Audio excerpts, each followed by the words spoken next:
Okay, guys, so we are going to be continuing our section on ancient Egypt for our review. Okay, so we're going to be talking about in this section the government, religion, and ways of life during the Old Kingdom for our review.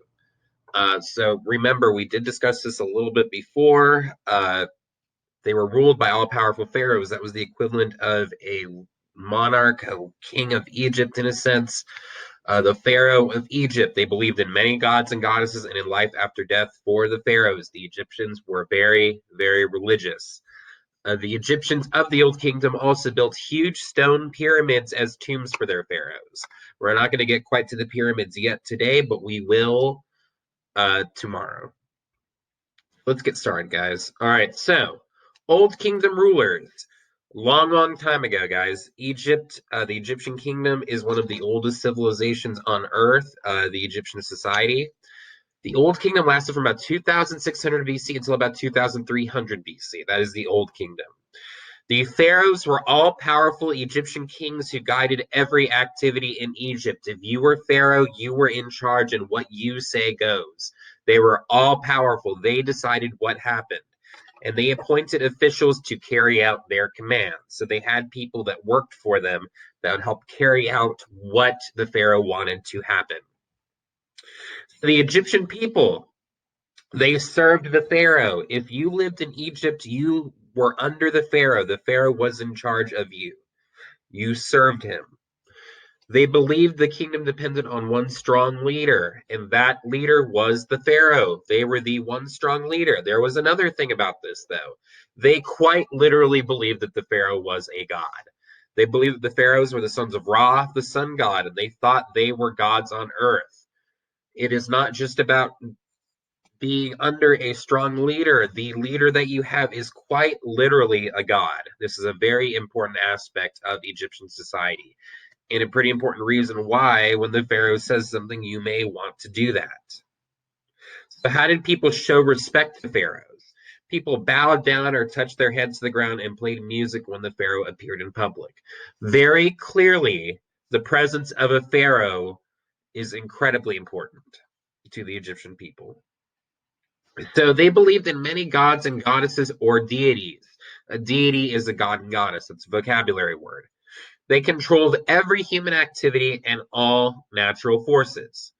They controlled every human activity. The major god was Ra, the sun god. Hapi ruled the Nile River, and Isis was the most important goddess. And they did believe in life after death. The Egyptians did believe that there was a life after death. They contain a collection of spells that Egyptians believed they needed to enter the afterlife. This is known as the Book of the Dead.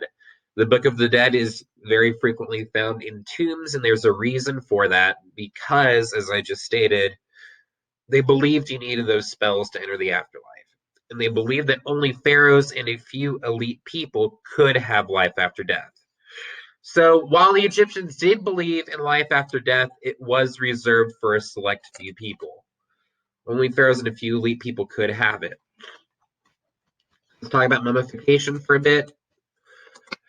So, to protect the pharaoh's body after death, they developed an embalming process. Embalming is a vocabulary word. That's how you preserve a body after it dies so it doesn't decay.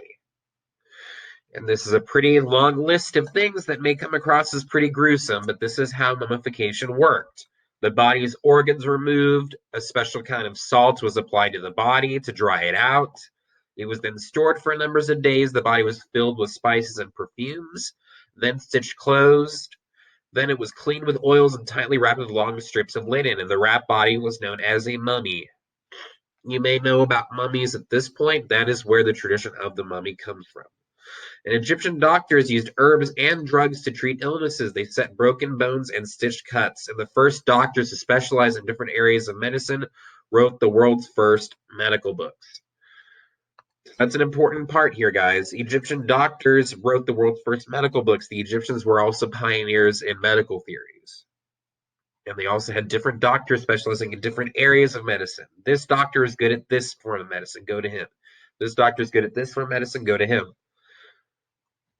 So why was it important for pharaohs to reach the afterlife? It was important because Egyptians believed pharaohs would continue to care for Egypt once they reached the afterlife. All right, guys. Thank you.